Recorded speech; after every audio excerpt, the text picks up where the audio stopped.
1장 1절에서 4절까지의 말씀을 우리 시간 합독하도록 하겠습니다. 로마서 1장 1절에서 4절까지의 말씀입니다.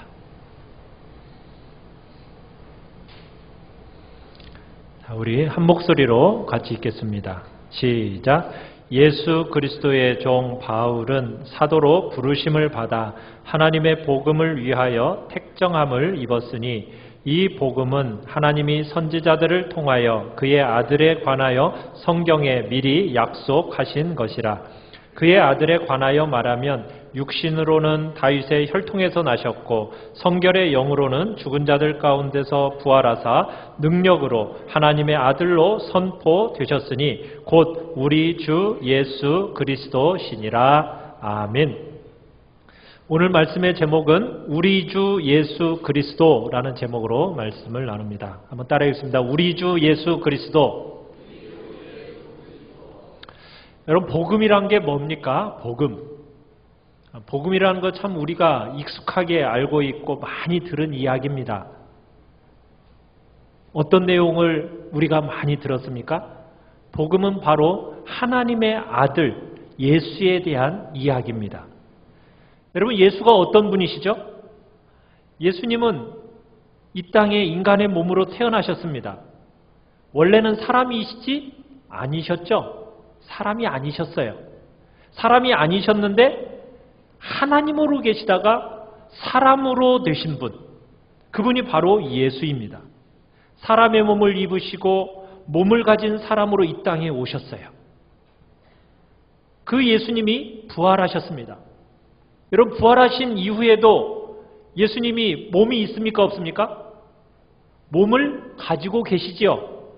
그런데 그 몸이라는 것은 지금 우리와 똑같은 몸은 아닙니다. 우리의 몸과는 다르지만 부활의 몸으로 가지고 계십니다. 이 예수님은 동시에 어떤 분이십니까? 우리가 3절, 4절에 보듯이 하나님의 아들로 선포되신 분입니다. 원래부터 그분은 하나님의 아들이셨어요. 그런데 부활의 놀라운 그 권능과 역사 안에서 모든 사람들이 다 인정하지 않을 수 없도록 하나님의 아들로 선포가 되신 겁니다. 그 순간에 아들이 된 것은 아닙니다. 원래 아들이셨어요. 그런데 그 순간에, 부활의 그 순간에 하나님의 아들이시라는 사실이 인정이 되어지고 입증되었다라는 이야기입니다. 여러분, 복음이 무엇입니까? 복음은 바로 그분 예수 그리스도가 사람이시고 그분이 하나님이라는 사실을 전하는 것, 이게 복음입니다. 오늘 우리가 4절 이제 하반절을 보게 될 텐데요. 그 복음에 대한 더 온전한 이야기를 하고 있습니다. 우리에게 아주 익숙한 표현. 자, 우리에게 아주 익숙한 표현이 뭡니까? 우리 주 예수 그리스도. 아주 익숙하죠? 원문의 순서에서 보면 예수 그리스도 우리 주 이렇게 되어져 있습니다. 그러니까 네 단어. 예수 그리스도 우리 주. 여러분, 이 안에 복음의 정수가 다 녹아져 들어 있습니다. 우리 주 예수 그리스도라는 이 단어, 이 네 단어 안에 우리가 예수 그리스도를 믿는다고 말할 때 무엇을 믿는지에 대한 이 엑기스가 이 네 단어 속에 다 들어있다는 얘기입니다. 다 포함되어져 있어요. 초대교회부터 수많은 성도들이 가장 즐겨 사용하던 이 이름, 그 이름이 뭐예요? 예수 그리스도 우리 주. 우리 주 예수 그리스도. 이 우리 주 예수 그리스도라는 단어가 로마서에만 10여 번 가까이 쓰여지고 있습니다. 우리가 이 단어, 신앙 고백이 녹아져 있는 이 단어, 우리가 아주 단순해 보이지만 이 네 단어 안에 기독교의 아주 가장 중요한 고백이 다 담겨 있다라는 얘기예요. 여러분, 초대교회를 살았던 이 수많은 성도들이 우리 주 예수 그리스도 우리 주, 여러분 이렇게 고백할 때 그 환경이 어떤 환경이었을까요? 오늘 우리들처럼 그냥 예수가 주님이야 라고 이렇게 고백하는 것이 쉬운 환경이었을까요? 아닙니다. 여러분, 당시에 로마의 황제를 신격화시키는 박혔던 그 시대에 수많은 사람들이 로마 군병들의 칼날 앞에서 뭐라고 고백받기를 강요받은 줄 아십니까? 가이사 혹은 황제가 뭐라고 고백하기를 강요받았어요?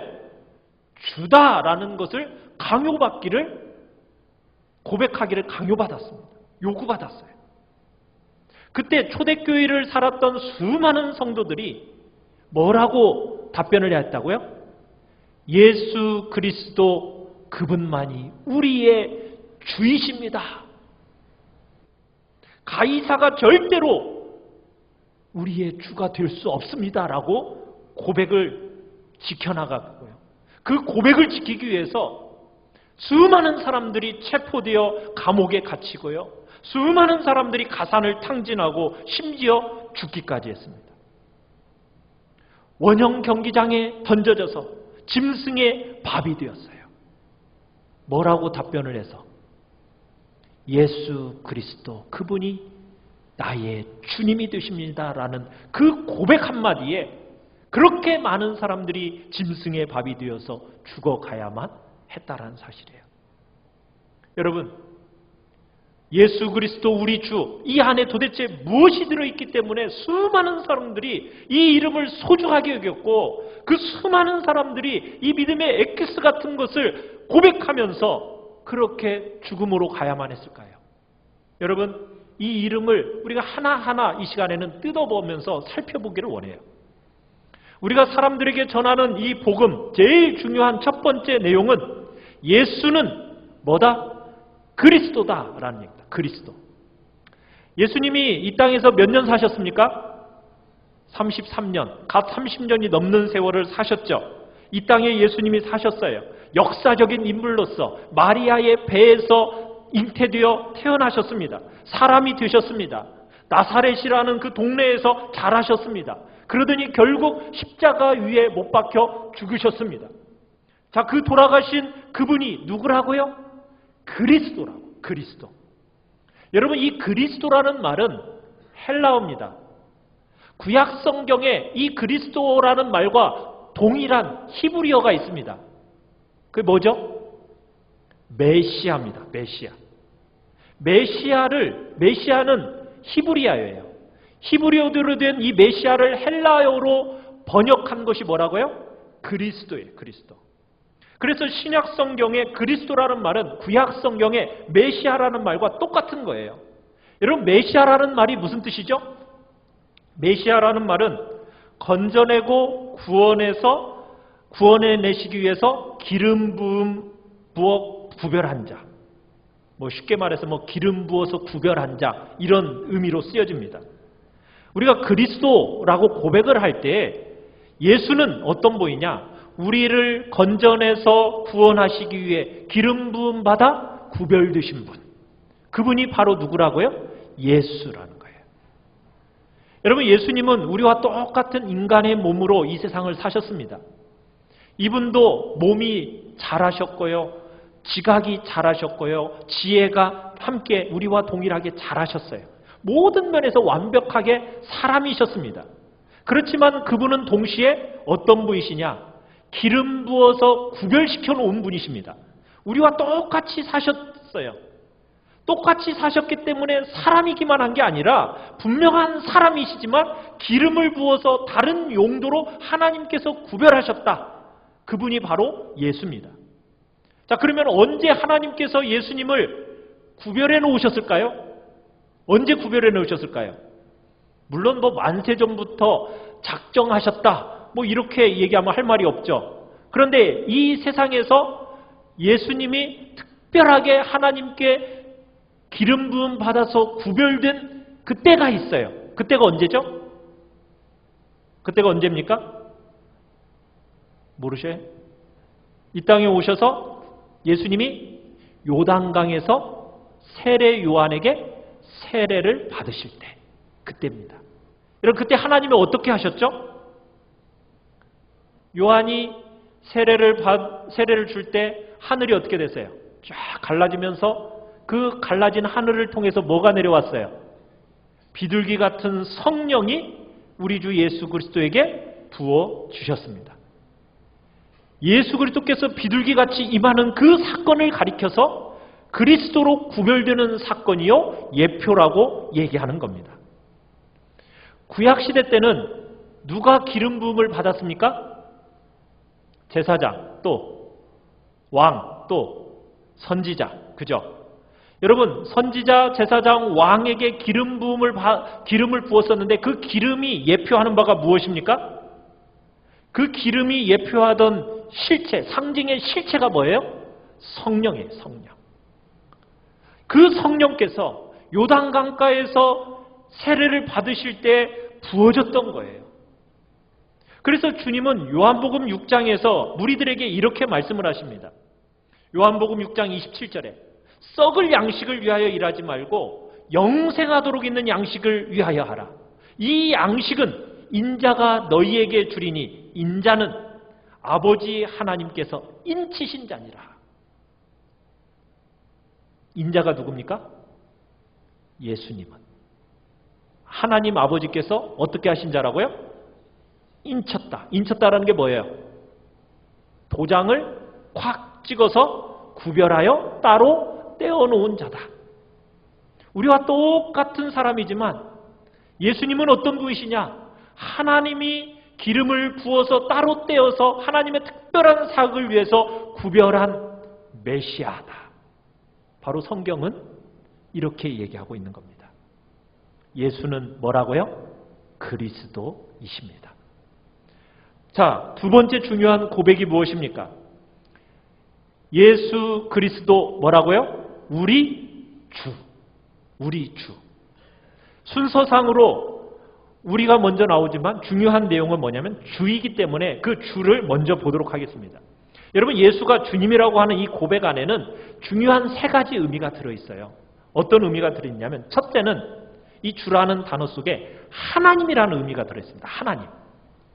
여러분, 구약 성경에서 하나님의 이름으로 등장하는 이름이 뭐죠? 여호와. 그죠? 여호와라는 이름이 등장을 하죠. 자, 그런데 하나님께서 십계명을 주실 때 세 번째 계명이 뭡니까? 갑자기 물어보면 막 어렵죠. 여호와의 이름을, 하나님의 이름을 어떻게 하지 말라고요? 망령되이 일컫지 말라. 이 십계명에 있어요. 망령되, 그의 이름을 망령되이 일컫지 말라. 그래서 이 계명 때문에요. 유대인들은 문자로 여호와라는 이 단어를 딱 쓰고서는요, 읽기는 여호와라고 못 읽었어요. 왜? 하나님의 이름을 어떻게 둘까 봐? 망령되이 일컬어질까 봐 여호와라고 못 읽고 뭐라고 읽었냐면 아도나이 이렇게 읽었습니다. 아도나이. 하나님의 이름이 망령되이 일컬어질까 봐, 여겨질까 봐 두려운 나머지 단어는 여호와라고 쓰고서는 뭐라고 읽었다고요? 아도나이 이렇게 읽었어요. 근데 이 아도나이라는 의미가 뭐냐면 강하다, 능하다, 전능하시다 이런 의미를 가지고 있어요. 그러니까 히브리어로 쓰여진 이 구약 성경에 여호와라고 읽고 아도나이로 읽었는데, 여러분, 이 구약 성경을 나중에 헬라어로 번역한 성경이 70인경이라는 성경이 있습니다. 그러니까 히브리어로 되어진 성경을 뭘로 번역을 했어요?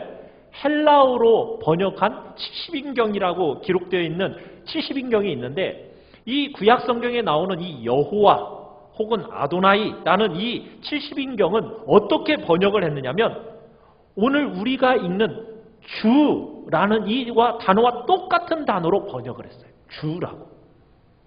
그래서 예수는 뭐다?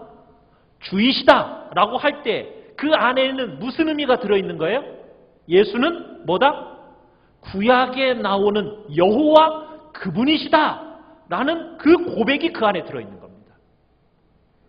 그래서 예수는 주 할 때 예수님은 뭐라고요? 하나님이십니다라는 고백이 있는 거예요. 여호와 하나님 그분이십니다라는 고백이 예수는 주라는 그 의미 속에 들어있는 거예요. 그래서 초대교회의 수많은 믿음의 선진들이요, 가이사가 주다 이렇게 고백하기를 요구받을 때 목숨이 달아나면서도 굴복하지 않은 이유가 무엇이었겠어요? 가이사는 뭐예요? 사람이에요. 사람이기 때문에 그가 아무리 뭐 지위가 높든지 아무리 위대하든지 그가 아무리 강한 능력을 가졌다고 할지라도 그 관계없이 가이사는 누구라는 거예요? 사람이라는 거예요. 그래서 그에게 뭐라고 부를 수가 없었던 겁니까? 주라고 고백할 수가 없었던 거예요. 그러나 우리가 믿고 따르는 예수님은 누구시라고요? 그분은 사람이 아니라 누구라고요? 하나님이시라고요. 그래서 절대로 주라는 고백을 누구에게 붙일 수가 없었던 거예요. 가이사에게 그 고백을 붙일 수가 없었던 거예요. 가이사는 누구? 신이 아니라 누구이기 때문에? 사람이기 때문에.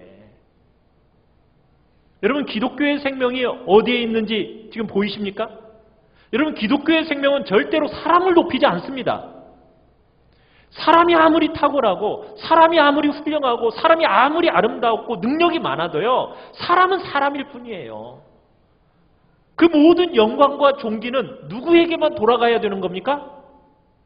바로 그분, 우리 주 예수 그리스도에게만 돌아가야 되는 거예요. 왜? 그분만이 누구이시기 때문에, 주이시기 때문에, 그분만이 하나님이시기 때문에. 그래서 모든 영광과 경배는 오직 그분만이 받기에 합당하시다는 거예요. 그래서 절대로 사람 앞에 굴복하지 않았습니다. 오직 주는 누구이시다? 예수 그리스도. 장로교가 너무나 영광스러운 역사를 가지고 있어요. 장로교 개혁, 종교개혁이 일어날 때, 그때는 어느 시대였냐면 전제군주 시대입니다. 군주들이 절대적인 권력을 가지고 교회든 무엇이든 마음대로 움직이던 시대가 그 시대예요. 그래서 존 낙스와 같은 장로교 선배들이요, 자기의 생명을 걸고 주장했던 것이 무엇인지 아십니까? 국왕이 교회에 왔어요. 교인으로 들어왔어요. 그러더니 그 국왕이 교회를 자기 마음대로 움직이고 싶어 합니다. 교회를 자기가 원하는 대로 움직이고 싶어 하는 거예요. 국왕이. 그럴 때 이 장로교 선배들이 무엇을 했는 줄 아십니까? 생명 걸고 했던 게 뭐예요? 당신은 교회 안에서 한 사람에 불과합니다. 당신은 한 사람이에요. 당신은 세상에서 왕이고 세상에서는 모든 것을 다 가지고 세상 사람들을 꼼짝 못하게 하고 그 권위에 사람들이 굴복할지 몰라도 교회에 나오는 그 순간만큼 당신은 한 사람입니다. 당신은 주가 아닙니다. 당신은 그저 한 인생에 불과할 뿐입니다. 하고서는 국왕을 향해서 당신은 교회의 치리와 교회의 법정에 세워지는 존재입니다. 라고 당당하게 얘기했다는 거예요. 국왕인데도 교회가 치리하고 교회의 다스림을 받도록 그렇게 장로교 선배들은 교회를 지켜왔습니다. 교회는 예수 그리스도만을 주라고 고백하는 공동체입니다. 우리 주 예수 그리스도, 그분만이 하나님이세요.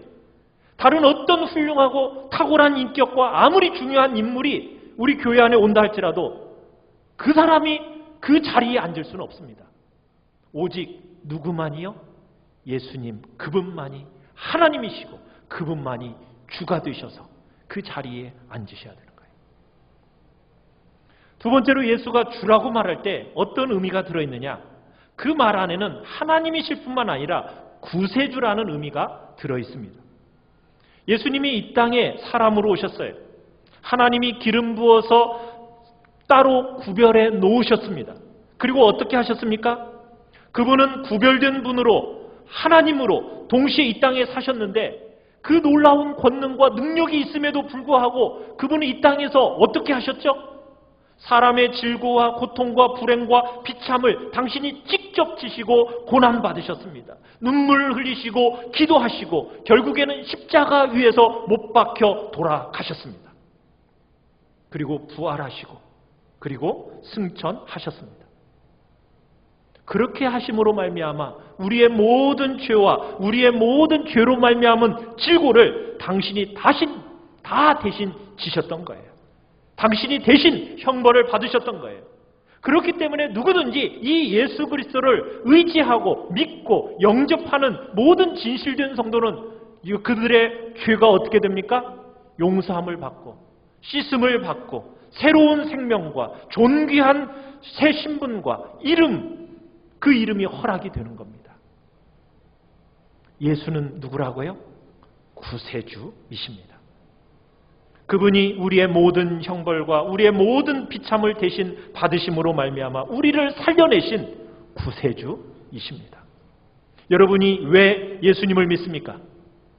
예수님을 믿을 때 예수님의 그 모든 공로와 그분의 은혜가 여러분의 것으로 여겨지면서 여러분의 모든 죄는 용서되어지고 여러분을 하나님의 의롭다 여겨주시면서 하나님의 자녀라고 여러분의 그 모든 망가지 행실이 다 용서되어지면서 하나님 앞에서 영광스럽게 새 출발하기 되기 때문에 여러분, 우리는 그 예수 그리스도를 믿고 믿음으로 나아가는 거예요. 예수님, 그분은 누구시라고요? 구세주이십니다. 세 번째로, 여러분 예수님이 주라고 고백할 때는 무슨 뜻이 들어있을까요? 그 주되심 안에 오늘 현대인들이 살아가고 어떻게 보면 성도들이 제일 고백하지 못하는 중요한 뜻이 들어있습니다. 그건 뭐냐? 주인이라는 뜻입니다. 주인. 예수님이 우리의 죄를 대신 지시고 십자가에서 돌아가셨어요. 그렇지만 성경이 그것으로 모든 이야기를 마무리하지 않고요. 그 다음에 무엇이 나오냐면 그분이 부활하셨어요. 사망 권세를 깨트리시고 그리고는 승천하셔서 어디에 앉아 계시죠? 하늘 보좌 우편에 앉아 계십니다. 하나님이 지극히 높이셔서 모든 영광과 존귀와 권세를 한 몸에 다 가지게 하셨습니다. 마태복음 28장 맨 끝에 가보면 28장 18절부터 20절까지 이렇게 예수님이 부활하신 후에 제자들에게 나타나셔서 말씀하신 명령, 하늘과 땅의 모든 권세를 누구에게? 네 개가 누구입니까?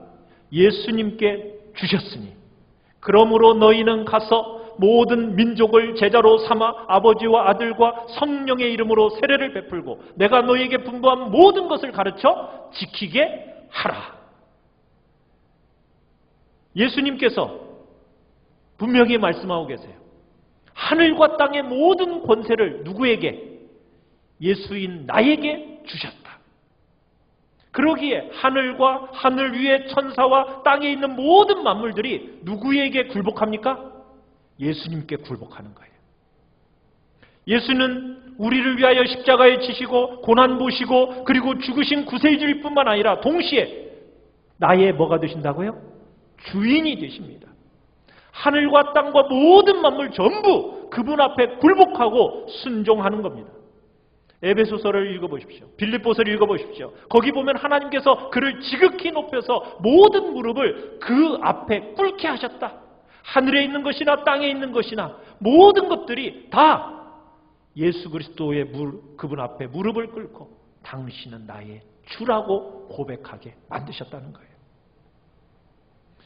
여러분은 이 세상을 살아가면서 예수가 주인이라는 사실을 얼마나 인식하며 살아가고 계십니까? 여러분 그분이 온 우주 만물의 통치자이심을 믿으십니까? 모든 만물이 여러분 그 예수 그리스도의 손으로 말미암는다는 사실을 여러분 믿으십니까? 여러분의 머리카락 하나하나까지도 그분의 허락이 없이는 절대로 떨어지지 않는다는 것을 믿으십니까? 이 온 세상이 세상의 원리대로 움직이는 것이 아니라 예수가 주인이시기 때문에 그분이 허락하셔야만 모든 것이 이루어져 간다는 사실을 여러분들은 믿으십니까? 그랬기 때문에 초대교회 성도들은요, 가이사의 그 칼날 앞에서 분명하게 고백을 하는 거예요. 가이사가 칼을 들이대면서 얘기합니다. 내가 너의 목을 칠 수도 있다. 그리고 내가 너를 살려줄 수도 있다. 너는 가이사에게 주라고만 고백해라. 그렇게 요구받을 때 초대교회 성도들, 그 수많은 성도들은 절대로 그 고백, 그 일 앞에, 그 일에 굴복하지 않았어요. 왜요? 예수가 온 우주의 주인이시기에 당신이 아무리 칼을 가지고 나를 치려고 해도 얼마든지 할 수 있을지 모르겠지만 하나님이, 주님이 허락하시지 않는다면, 예수님이 허락하지 않으시면 그 불가능한 거다. 주님이 허락하셔야 내가 죽기도 하고 주님이 허락하시면 당신의 서슬퍼런 그 칼날도 피하기도 할 것이다. 그러면서 마지막까지 주님께 살아있는 고백을 드렸던 사람들이 바로 초대교회 성도들이에요. 사랑하는 성도 여러분, 여러분이 예수를 고백할 때 여러분 이렇게 고백하고 계십니까? 정말 온 만물의 주인이시여, 그래서 이 세상의 모든 것들이 주님 안에 손 안에 있음을 여러분들은 정말 믿고 여러분 고백하시나요? 그렇다면 여러분의 삶에 있는 불행과 여러분의 삶에 있는 아픔과 여러분의 삶에 있는 받아들이기가 어려운 그 수많은 상처와 그 고통, 여러분 그거 다 주님의 손 안에 있음을 여러분들은 믿으십니까? 그렇기 때문에 여러분이 불행 가운데서도 당당하게 주님이 허락하셨기에 이 일이 내게 있었고 주님이 허락하지 않으셨다면 내게 이 일이 생기지 않았을 것이다. 그리고 이 모든 불행과 아픔 속에는 하나님의 선하신 뜻이 있다. 여러분 이 사실을 진실로 고백하십니까?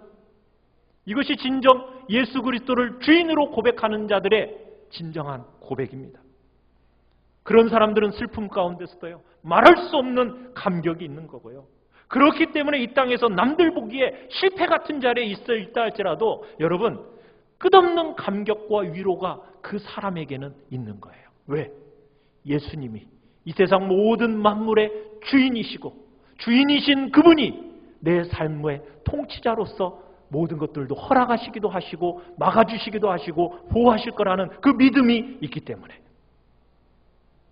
그저 세상 사람들처럼 전전긍긍하면서 어떻게 하면 내가 좀 더 편하게 해볼까? 어떻게 하면 내가 남부럽지 않게 돼볼까? 내가 좀 더 어떻게 하면 남들에게 인정받아 볼까? 어떻게 하면 정말 다른 사람들에게 어떻게 보면 좀 더 형통할까? 부자가 될까? 높아질까? 우리는 그런 데 관심을 갖는 게 아니라는 거예요. 거기를 떠나서 대신 주인이 되셔서 온 만물을 다스리시고 통치하시는 그분이 내게 허락하시는 그곳이라면 그게 최상의 것인 줄 알고 감사하고 감격하고 기뻐하고 좋아하고 그렇게 살아가는 것이 바로 진정한 성도의 삶이라는 얘기입니다. 잣대가 달라지는 삶을 살아가는 거예요.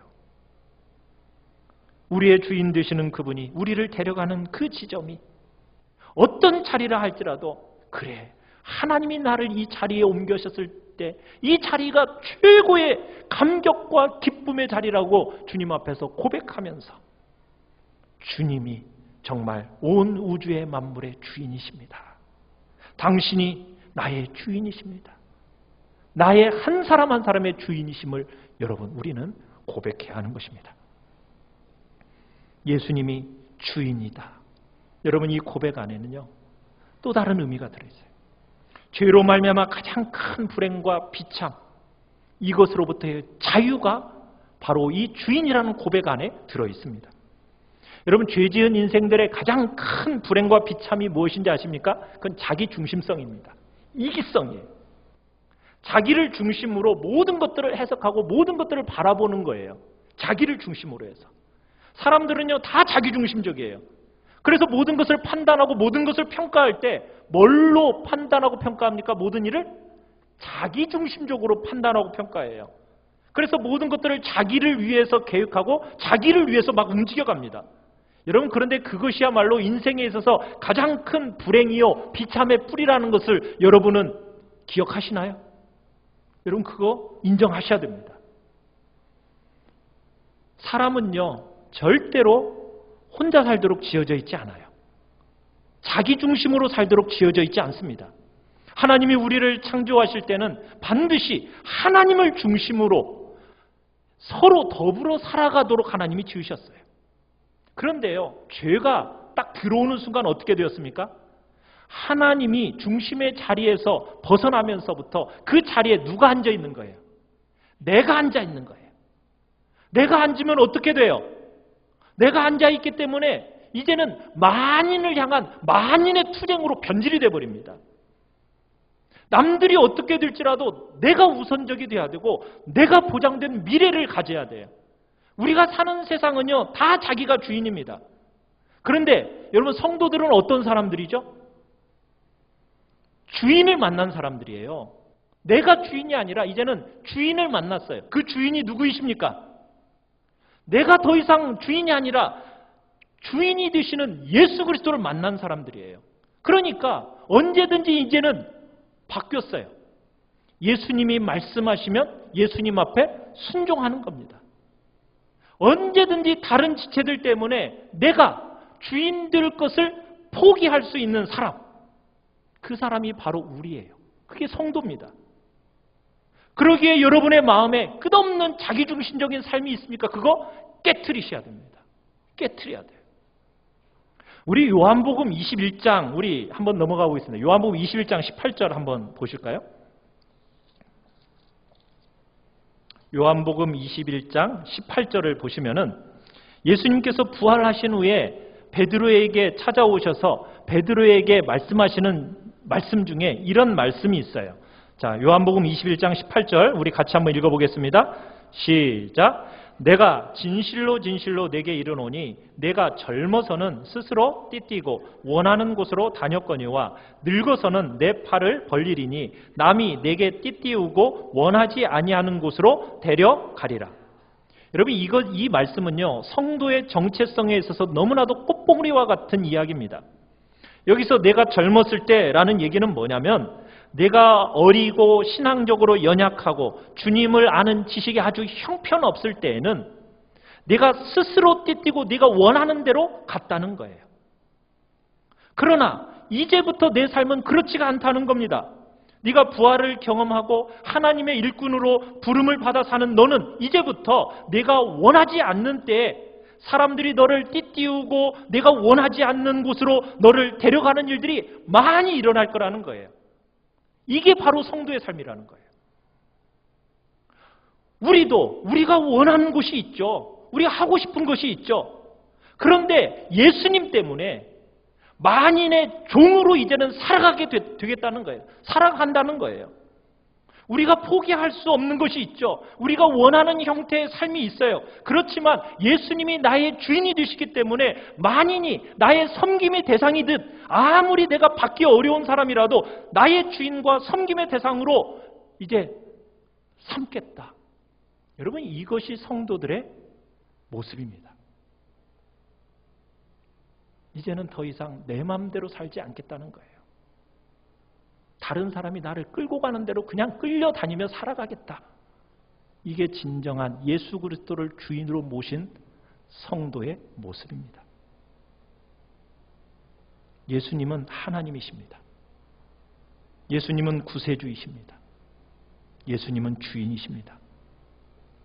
혹시나 여러분 스스로가 여러분의 주인된 삶을 혹시나 살고 있는 분들은 없습니까? 여러분의 스스로의 인생을 계획하고 미래에 대한 염려를 세상의 방법으로 극복하려고 하고 있지는 않습니까? 사람들의 관계를 끝없이 여러분의 잣대로 여러분 해결하고 싶어 하지는 않습니까? 여러분과 저는 이 땅을 종으로 사는 자들입니다. 우리는 주인을 모시고 사는 자들이에요. 그렇지 않습니까? 우리가 원하는 대로, 우리가 생각하는 대로, 내 소견에 옳은 대로 우리는 그렇게 사는 자들이 아닙니다. 우리는 어떤 사람들입니까? 주님이신 예수님이 말씀하신 대로 다른 지체들의 유익과 필요와 윤택함을 위해서라면 나의 주권을 기꺼이 양도하며 살아가는 사람들이 바로 성도란 얘기입니다. 오늘 본문의 중요한 내용 마지막 예수 그리스도 우리 주. 예수가 주이신데 누구의 주라고요? 우리의 주이십니다. 예수는 1차적으로 누구의 주일까요? 나의 주인이십니다. 그리고 당신의 주이십니다. 그런데 오늘 본문은 나와 너를 넘어서서 뭐라고요? 우리의 주가 된다는 거예요. 예수님은 우리의 주인이십니다. 교회를 교회되게 하는 이것이 바로 우리에 있습니다. 이 고백은요 너무 평범해 보이지만 너무나도 중요한 고백이에요. 세상 어디에서도 찾아볼 수 없는 우리가 이곳에 들어있는 겁니다. 무슨 얘기입니까? 여러분 세상에 있는 모든 공동체, 세상 사람들의 만남과 세상 사람들의 모임을 한번 보십시오. 무엇으로 연결되어 있죠? 혈연, 그죠? 종친회, 그 다음에 지연, 향후회, 그 다음에 학연, 동문회, 우리가 남이가? 그러면서 사람들은 서로 뭐예요? 여러분, 교회는 그런 곳이 아닙니다. 교회는요, 우리를 결속시켜주는 것이 혈연, 지연, 학연 이런 게 아니에요. 어떤 유적인 조건도 없습니다. 교회는 혈연 공동체가 아닙니다. 지연 공동체도 아니고 뭔가의 공통의 이익을 위해서 추구하는 그런 공동체도 아닙니다. 여러분, 교회가 아니었으면 여러분 여기 얼굴 안 볼 사람들 많잖아요. 그렇지 않습니까? 교회니까 여기 모여서 지금 얼굴 보고 있죠. 저 사람만 없었으면 우리 교회 좋았을 텐데. 여러분 생각하는 사람들 여기 수두룩하잖아요. 그런데 그런 사람이 모이는 곳이 교회입니다. 그 속에서 우리와 우리 사이를 가로막고 있는 원수된 것을 무너뜨리는 겁니다. 우리 사이를 가로막고 있는 담벼락들을 다 무너뜨리고 용서하고 화해하고 하나 되고 새롭게 공동체로 세워가는 곳이 교회라는 거예요. 교회는 그런 곳입니다. 예수 그리스도를 주로 모시면은 그 사람들이 공동체가 바로 교회인 거예요. 예수가 우리의 주인이시다. 여러분, 이 말을 할 때 무엇이 들어있습니까? 여러분, 유대인들만의 하나님이 아니라는 거예요. 그 말 안에는 유대인들만의 메시아, 유대인들만의 구세주, 유대인들만의 주인이라는 얘기가 아닙니다. 이방인들과 지금까지 하나님과 아무런 관계없었던 그 이방인들도 그들의 구세주요, 메시아요, 그들의 주인이시라고 고백하는 거예요. 우리 안에 아무런 서로와의 관계가 없었어요. 그렇지만 누구 때문에? 예수 때문에. 예수님 때문에 한 몸 되고 예수님 때문에 연합해서 여러분 우리라고 부를 수 있는 공동체가 이곳에 세워진 겁니다. 교회는 세상의 공동체와는 다릅니다. 교회라는 곳은 성격 맞는 사람끼리 여러분 그렇게 모이는 게 아니에요. 생각이 비슷한 사람끼리, 생각이 통하는 사람들끼리 그렇게 모이는 공동체가 교회가 아닙니다. 그렇게 붙어 다니는 공동체가 아니라고요. 교회는 세상에 있는 어떤 모습이 절대로 드러나서는 안 됩니다. 우리는 어떻게 해야 됩니까? 우리가 사랑하기 어려운 사람들 받아내는 공동체가 교회 공동체입니다. 그것이 어떤 일인지 여러분들은 잘 알 거 아니에요? 사랑하기 어려운 사람 받아내는 거 얼마나 힘들어요. 어려운 실패와 좌절감과 아픔과 그 눈물을 감당해내면서 하나 된 것을 힘써 지켜내가는 공동체가 바로 교회라는 공동체라는 거예요. 그 속에 우리가 들어있는 겁니다. 여러분, 이 짧은 본문 안에 교회가 정하는 가장 중요한 내용들이 다 들어있습니다. 각자의 개인으로 내 주 예수를 만났지만 구주 예수를 만나서 어떻게 되었습니까? 우리가 되는 거예요. 우리가. 더 이상 다른 지체들의 아픔과 상처, 그들의 것만이 아니에요. 그들의 아픔과 상처가 누구의 겁니까? 내 것이 돼야 되는 거예요. 왜? 우리니까. 할 수만 있으면 그들의 아픔을 같이 감당하고 싶어하고 짐을 지고 싶어 해야 됩니다. 그저 예배만 왔다 갔다 하는 그런 것이 아니에요. 기도 제목이 있으면 여러분의 삶의 자료로 가지고 와서 여러분들이 함께 기도해야 됩니다. 그들의 아픔과 그들의 문제와 그들의 고난과 그들의 수고 여러분의 것으로 가슴 위에 와닿으면서 여러분 그렇게 기도해야 그래야 우리예요. 우리. 교회는 우리입니다. 그리스도의 몸된 교회입니다. 여러분 가운데 누구든지 교회를 와서 혼자 머물기를 원하는 분이 있다면 그것이 크게 실수하는 겁니다. 혼자가 아닙니다. 공동체 안으로 들어와야 되고 공동체적으로 주님을 섬겨야 됩니다. 그 안에 우리 주 예수 그리스도께서 계십니다.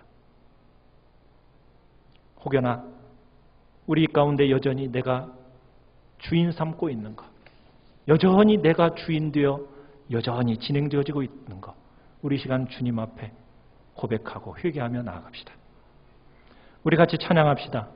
내가 주인 삼은 모든 것 내려놓고